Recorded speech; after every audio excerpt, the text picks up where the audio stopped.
scriptures are not saying lie. It is not. It is in a different way. It is saying it may be correct.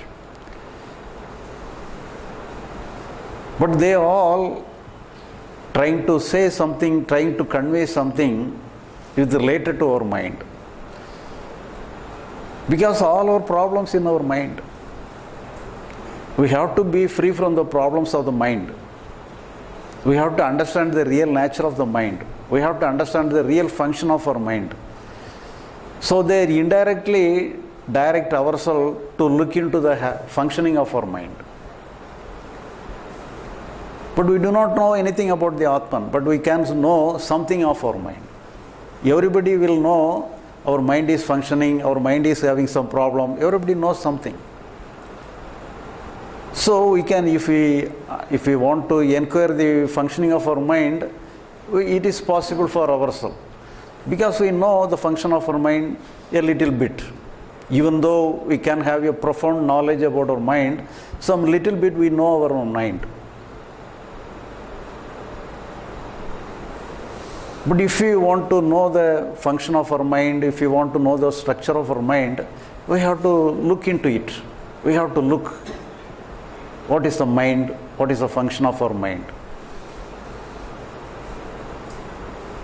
And there are many schools of thought related to the mind: conscious mind, subconscious mind, deeper conscious mind, superconscious mind, supraconscious. They will have some hierarchy in the mind itself. And once again they will caught in some trap on some confusion. But we need not confuse ourselves in a different way. As a very common man, as an average intelligence, we can divide our mind into two. You need not classify your mind in many ways. Thereby we can confuse ourselves in a different way. So the matter is very simple. The matter is within our hand. We can very easily classify our mind into two parts, into two ways. The mind is functioning in two ways. The one is intellect, the other one is emotion. The mind is functioning with some emotions. The mind is functioning with some intellect. So that is in two ways the mind is functioning. So we can classify our mind in that two ways. We know what is intellect. We acquire many knowledge about many things and use our knowledge and get some success in our life. For example, some persons are having some education through engineering, medical, or anything, or acquire some knowledge, and with the help of the knowledge he do some job or anything, and got success in his career. In short, for example, if you don't have any intellect, you cannot understand. So the intellect is very essential. The intellect is very essential part of our mind. So if the intellect is not functioning, you cannot return to your home after the end of this session. You cannot return to your home. So without the help of the intellect, we cannot function. So the intellect takes a major role of our mind. And we can make use of the intellect in a good way. We can think, we can plan, we can execute many duties. So that is the main role of our mind. Everybody knows the role of our intellect. The other part, that is the emotion, that alone is the problematic part. We are having sorrow, we are having fear, anger, hatred, some negative emotions, positive emotions, good emotions, bad emotions. There are many emotions, but everything is emotion. The portion of emotion is the problem. That is the problematic portion of our mind. If we know how to handle the emotion, then we can be termed as the enlightened person, enlightened, liberated person. But we do not know how to handle the emotions. We can very easily handle our intellect. We can use our intellect. We can apply our intellect. We can apply our intelligence. But we do not know how to handle our emotions.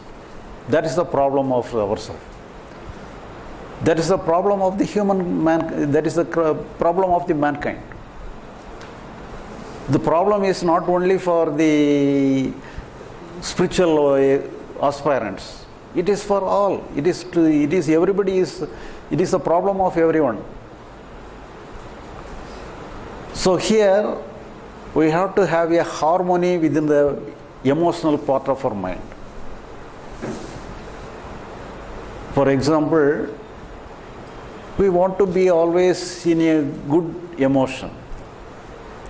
We want to be in peace of mind.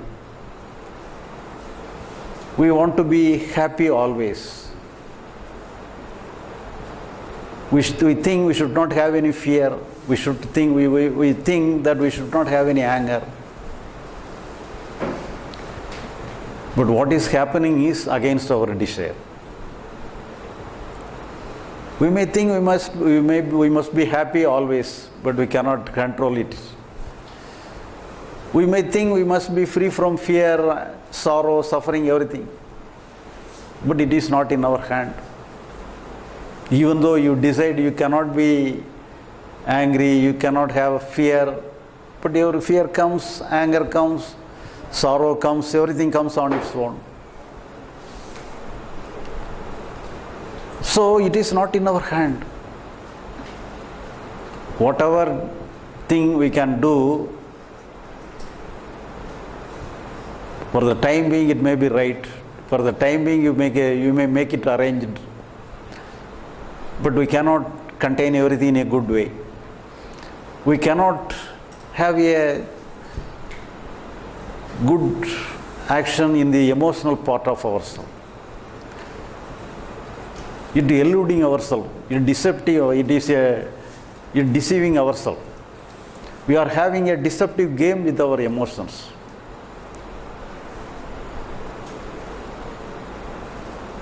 So, the only persons who are having the control of our emotion is known as the enlightened person and the liberated persons.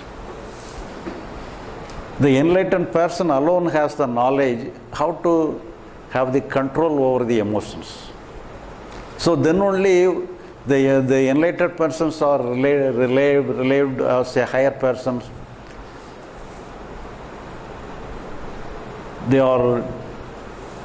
We can understand, we can feel, we can take him to be a great one.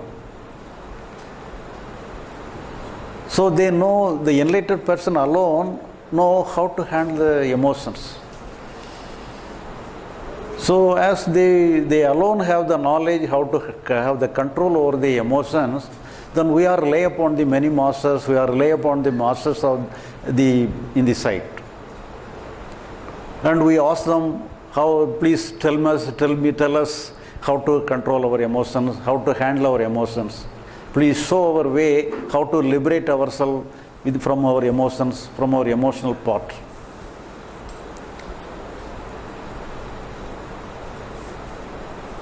But it is no doubt that all masters or enlightened persons are having the full control, over the emotional part. They know how to handle the emotions. But how they got the knowledge, how they acquired the capacity to control the emotions. For example, if you take the case of Ramana Maharishi, he got enlightenment at the age of 16. He is a schoolboy. But during that period itself, he got the enlightenment liberation. He did not read any scriptures. He did not do any practice in meditations or anything. But he enlightened. He liberated. How is it possible? But many masters, but all masters are come to the same place, come to the same standards, come to the same stand where they have solved their problems. They have solved the emotions, solved the emotional part of our mind. Some way or other, they find out the truth of the emotions. The basic truth, the basic function of the mind. If you analyze any of the masters, everybody is having the same idea,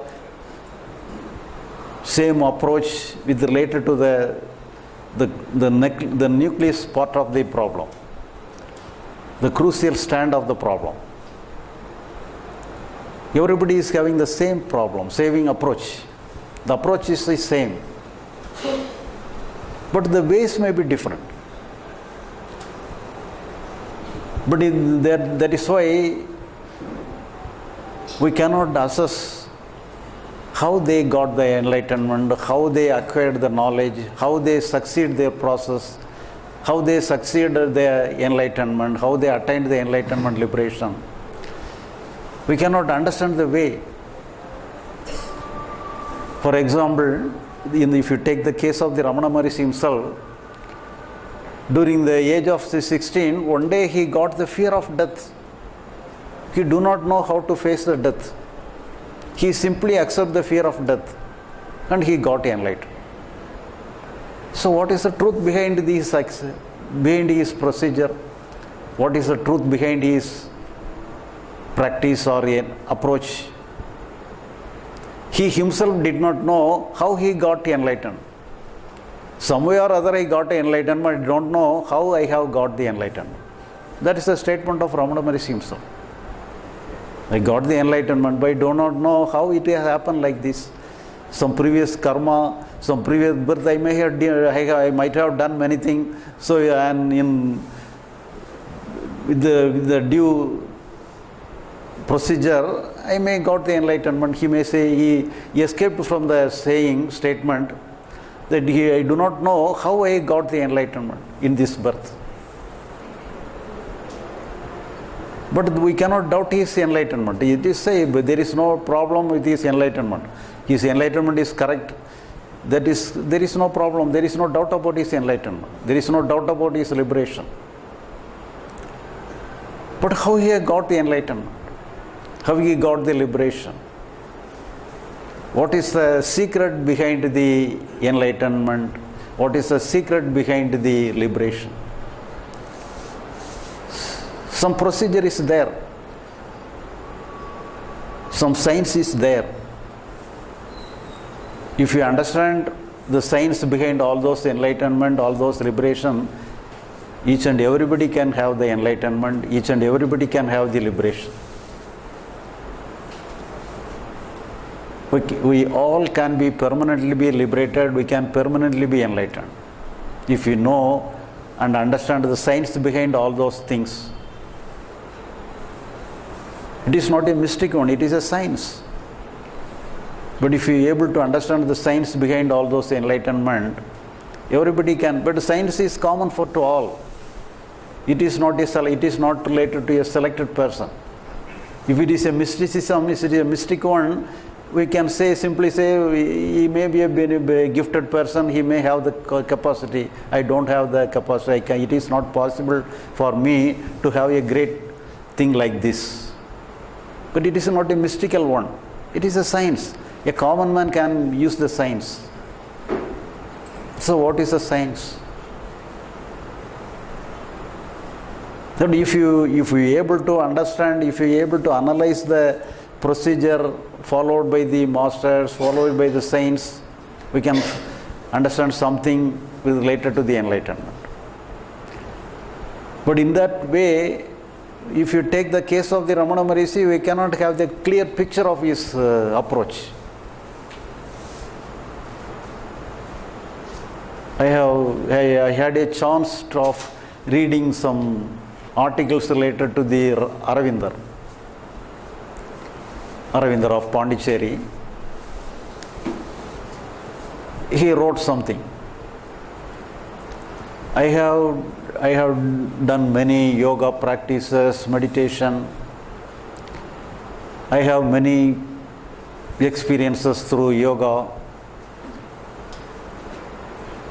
But I cannot have the liberation and enlightenment even after many experiences through yoga. I got bored with the experiences of the yoga.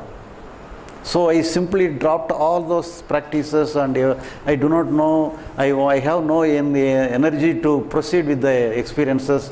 I have no energy to proceed with the procedure, practices of yoga and anything. I simply give up all my practices. And for 1 year I did not do anything, no practice. And one day I got a sudden change within myself. I do not know what has happened to me, but the change is real. It is open, it is it is in front of me. The change has happened. I do not know what has happened to me. But at the same time, during that period of his change, he had a master. So he gone to his master. So for 1 year I have not done any practice. I simply keep myself without doing anything. But instead of that, in spite of all those things, in spite of all those abandonment of all those practices, I got some change. Why it is happened like this? Have you created such kind of change through some of your blessings of yourself? Is your blessings is the reason for my change? He asked the question to his master. And his master inquired all the details of his change. He simply told that I myself has not got the state, but you have got the state beyond myself. So how can I bless this state to yourself? He simply denied that I have not given any change, I have not changed yourself through my blessings, because I myself has not got this state. So even Aravind himself did not know what has happened to himself, but some change has happened. Just like in the case of Ramana Maharishi, Aravinda also got the enlightenment, but he did not know, as Ramana Maharishi, he did not know, unable to understand what has happened to him.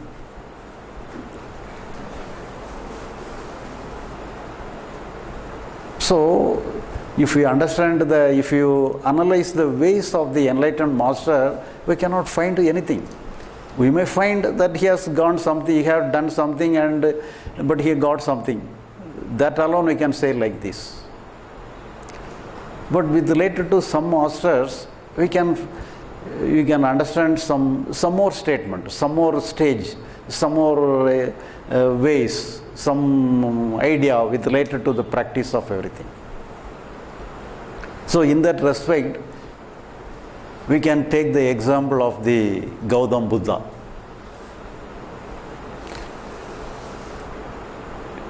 In the history of the Buddha, we can trace something. We can trace the journey of Buddha. As other masters, Buddha himself tried to get the enlightenment, liberation in many ways. For his practice, he selected 2 gurus, 2 masters, and he followed the instruction given by the 2 masters.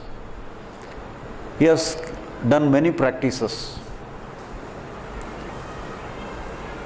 During the meditation and yoga practices, he got some marvelous experience. Everybody because if you are interested upon the spiritual world, it is common to everybody to have some meditation practices and anything. We know something about the meditation, we know something about the yoga. If you do some meditation, naturally your temperament, your function of your mind will be changed. For example, you may be a short-tempered person. But very easily you can be agitated, very easily you can be lose your equilibrium. But if you gone through some meditation, if you sit for meditation for some half an hour or 1 hour, after the end of the meditation, you will have some energy within yourself. So when you are having you created some energy field within yourself, you will be all right. So if anybody gives some inducement to anybody ridicule or if anybody teased you, you will not be agitated. You may smile upon the other person who gives some irritation to yourself. Even though you may be a short-tempered in nature, you may not be agitated if anybody teased you. But the energy field created by your meditation will protect you. So in this way, Buddha himself did many things, many yogi practices, and got the energy field. So he created some energy field, some bliss consciousness. For the time being, everything will be all right. But we cannot sustain, we cannot keep the energy field always. For example, if you put some key to a toy, the toy will dance and go here and there. But if the key is over, the toy will fall down. So in this way, all meditation, all yogic practices will have some temporary energy field, some temporary amusement to yourself, and for the time being will be all right. But afterwards we will be once again in the old place. All our problem will be there, all our torture, our mental turmoil, everything will be again in our mind.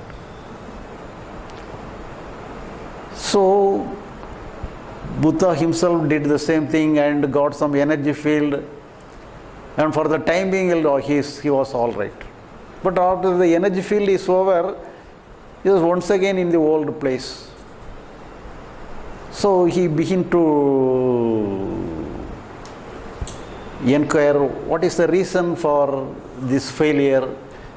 For the time being I am all right, and afterwards I have lost the energy field, and once again I am in the old place. What is the reason behind all those things? And he thought that if the meditation and yogi practices give some energy field like this, if we practice more and more, we can have the energy field more and more. So he calculated like this, and he practiced more and more. But the net result for his practice is that he has lost his health itself. He is unable to do anything. His health was very much affected. So even though he tried in many ways, he cannot attain anything. For the time being, he was all right, but the next moment, he will be in the old place. So he do not know what to do. So as in the case of the Aravindar, the Buddha also put down all his practices, because he has knocked all the doors, but no door is opening. Whatever the possible way, he tried all the possible way, but no way is giving, and no positive answer he has got. So he put down all his practices and sat under a tree in a desperate condition, not doing anything, because whatever is possible he has done, and it is useless. It is not possible to break the door open, break the burden open. He did not know how to conquer himself. He sat under a tree in a desperate condition. But without his expectation, something has happened to him. Some sudden changes have happened to him, and he got the liberation, he got the enlightenment himself. But he did not know anything. He simply sat under a tree, not doing anything. But it has happened. The enlightenment has happened, the liberation has happened. He himself did not know what is happened like this, why it is happening like this. He himself is anxious, what is happening like this? What is the reason behind all those things? But the happening is real. The change was real. He looked into the mind of himself, but in our school days itself, we may have some statements of the Buddha. The desire is the cause of our misery. Under the Bodhi tree, Buddha found out that desire is the cause of our misery. If you do not have any desire, there will not be any misery.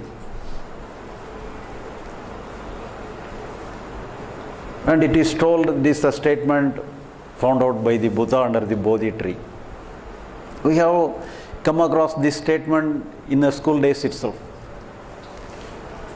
But the real truth is not like this. The real truth is something different. Actually, he looked into his mind, what is happening within his mind. He found out that some different kind of functioning is happening within his mind. So in that different kind of mind, there is no sorrow, there is no misery. And he named the different functioning of mind as the state of nirvana. He given a name as nirvana. He says what he is saying is that I am not creating this state of nirvana. I have not created this state of liberation. It is already there. I have found out at the particular date, I have found out that state. It is not my own. Everybody is having the state in their own mind. If whoever find out the same state, they can become the enlightened, they can become the liberated. So the nirvana state is common to everybody. It is not a personal one. It is a universal one. Everybody is having the same state. It is already functioning within our mind. Some way or other find out on that day. I understand the day I have realized, I have witnessed the nirvana state. So what is this state? What is the nirvana state? What is the state Buddha has found out on that day? In that context, we may say some other incident. In a court of a king, one enlightened master came to the court of a king. And as everybody asking questions related to their problems, the king also asked some clarification related to his problem.